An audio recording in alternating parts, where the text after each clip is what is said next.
दादी पोती का प्यार। कहानी शिखा की है, जिसकी बहुत अच्छी नौकरी थी। वो काम के सिलसिले में अक्सर बाहर रहा करती थी। बेटा, आन्या आजकल काफी शरारती हो रही है। उसको तुम समझाओ ना, पढ़ती ही नहीं है। अच्छा रुकिए, मैं अभी आई। आन्या, जो कि शिखा की 7 साल की बेटी है, शिखा उसके कमरे में जाती है और दरवाजा बंद कर लेती है।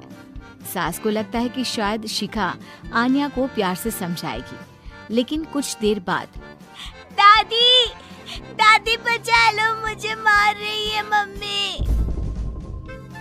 पीछे से शिखा आती है। पढ़ाई नहीं करोगी तो क्या करोगी? लोगों के घर पर बर्तन धोगी हैं? शिखा, क्या बकवास कर रही हो? दादी मैं पढ़ लूंगी, बस मम्मी को बोलो मुझे इतना ना मारे। शिखा, मैंने सोचा था तुम माँ हो, बच्चे को प्यार से समझाओगी, लेकिन नहीं, रहने दो तुम। कुछ दिनों के बाद शिखा सास के पास आती है। माँ, मैं सोच रही थी कि कुछ दिनों के लिए मैं आन्या के साथ वक्त बिताऊं। वो क्या है ना, लास्ट टाइम मैंने उसको मारा था, तो तब से वो। सास शिखा की बात पर खुश हो जाती है। हाँ हाँ, और क्या, बेटी है तुम्हारी, तुम नहीं समझोगी तो कौन समझेगा। शिखा आन्या के कमरे में जाती है कि तभी उसका फोन आ जाता है। आन्या, मेरा एक फोन आया है, मैं बाद में बात करती हूँ। आन्या बाहर दादी के पास आ जाती है। बेटा, माँ तुम्हारे साथ कुछ वक्त बिताना चाहती है, तो उसे वक्त देना। हाँ दादी, आप भी चलिए ना, मुझे बहुत डर लगता है। अरे नहीं बेटा, अपनी माँ से कैसे डरना है? जाओ जाओ बेटा। आन्या कमरे में जाती है, जहाँ माँ फोन पर बात करके फोन रख ही रही होती है कि माँ मुझे फोन दो ना, मैं गेम खेलूंगी। नहीं, मुझे पहले तुमसे बात करनी है। माँ, बातें करते करते भी तो गेम खेल सकती हूँ ना। लेकिन जैसे ही वो माँ का फोन लेती है, उसके हाथ से फोन गिरकर टूट जाता है। ये क्या किया बेवकूफ, बेकार लड़की, कुछ नहीं आता तुमको। तुम्हें तो मैं हॉस्टल में ही रख दूंगी। और फिर वो आन्या पर चिल्लाती हुई बाहर आ जाती है। सास देखती है कि जो शिखा आज बेटी से बात करने को कह रही थी, वो उस पर चिल्लाकर कमरे से बाहर आ रही है। अरे क्या हो गया शिखा, तुम तो उससे बात करने गई थी ना। माँ, ये लड़की ना किसी काम की नहीं है। अरे मैं तो इसके साथ बैठकर बात करना चाह रही थी, इसने मेरा फोन ही पटक दिया। तो शुक्र है कि फोन को कुछ नहीं हुआ, 50,000 का फोन है। अरे जब फोन को कुछ हुआ नहीं है तो बेटी के साथ कुछ पल आराम से बिता देती। मेरा मूड ऑफ हो गया है, बाद में बात करूंगी, मैं सोने जा रही हूँ। सास को शिखा की बात अच्छी नहीं लगती, पर क्या करती। बहू को बेटी की तरह समझने वाली सास सोचती है कि सारा दिन काम करके ये भी थक जाती होगी, वो बेटा बनकर घर की देखभाल कर रही है, तो क्या मैं उसके बच्चों का ख्याल नहीं रख सकती? मैं ही जाकर आन्या से बात कर लेती हूँ। दादी आन्या के पास आती है। वो कोने में बैठकर रो रही थी। ले, मेरी गुड़िया रानी को क्या हो गया?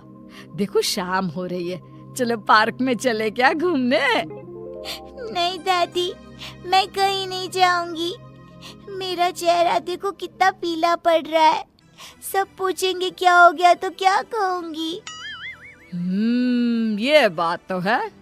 अरे कोई ना, मैं हूँ ना मेरी गुड़िया के पीछे से जवाब देने वाली।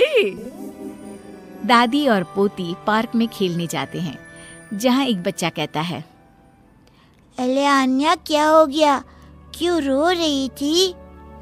आन्या कुछ बोलती इससे पहले ही दादी कहती है, अरे आन्या ने रामायण देखी है ना, जिसमें रावण माता सीता का हरण करके उसे ले जाता है। बस वही देखकर रोने लगी मेरी गुड़िया।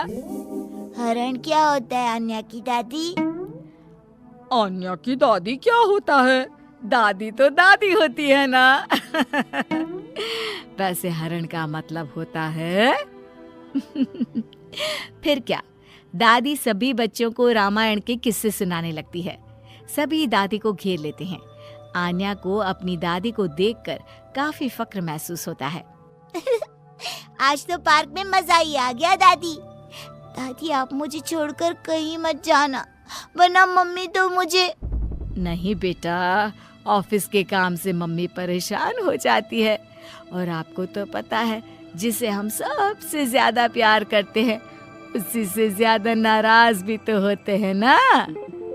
दादी पूरी कोशिश करती कि आन्या का कोमल मन माँ से प्यार करे।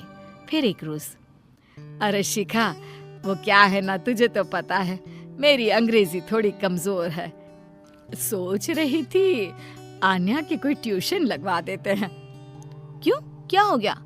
वैसे तो मैं ही पढ़ा देती, पर अभी छोटी सी तो क्लास है, समझा दूंगी उसे मैं। देख शिखा, माँ पढ़ाए इससे अच्छा तो कुछ हो ही नहीं सकता, लेकिन तेरे पास वक्त की कमी है ना। नहीं माँ, मैं अभी फ्री हूँ, पढ़ा देती हूँ। शिखा आन्या के पास बैठ जाती है। क्या हो गया? आप मेरे पास कैसे? कुछ चाहिए क्या? अरे कुछ नहीं, इंग्लिश की बुक निकालो, मैं पढ़ाती हूँ। और बेटा, मैं आपकी गलती हो तो ही डांटती हूँ ना। आन्या डर कर किताब निकालती है। अरे डर क्यों रही हो, हाँ? कोई भूत नहीं हूँ मैं। आन्या शिखा को पढ़ाने बैठती है। ये पहली बार था जो शिखा आन्या को पढ़ा रही थी कि अचानक शिखा जोर जोर से चिल्लाने लगती है। ये नहीं आता, इतना आसान है ये, दिमाग में तो गोबर भरा है, हमारे पूरे पैसे बर्बाद कर रही हो। हम लोग कमा रहे हैं कि तुम कुछ बन जाओ, लेकिन नहीं, मजाल है कि पढ़ ले ढंग से।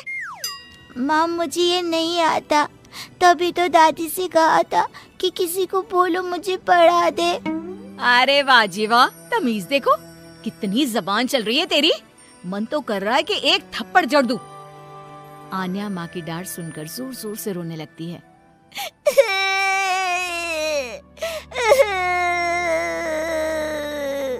अरे अरे, क्या हो गया? क्या हुआ शिखा? तुम क्यों उस मासूम बच्ची पर चिल्लाती रहती हो? अब बस बहुत हो गया तुम्हारा। यही है वो कारण जिस वजह से वो बिगड़ रही है। उसके सामने आप मुझे डांट रही है। अब शिखा सास पर भी चिल्लाने लगती है। तभी शिखा के सामने आन्या हाथ जोड़कर खड़ी हो जाती है। माँ, मुझे माफ कर दो, लेकिन मेरी गलती की सजा दादी को ना दो। उस दिन फोन मेरे हाथ से छूट गया था, गलती से। पहले दिन भी आपने मुझे मारा। आपने तो मुझे कभी पढ़ाया नहीं, आज पहली बार आई तो भी मुझे डांटने लगी।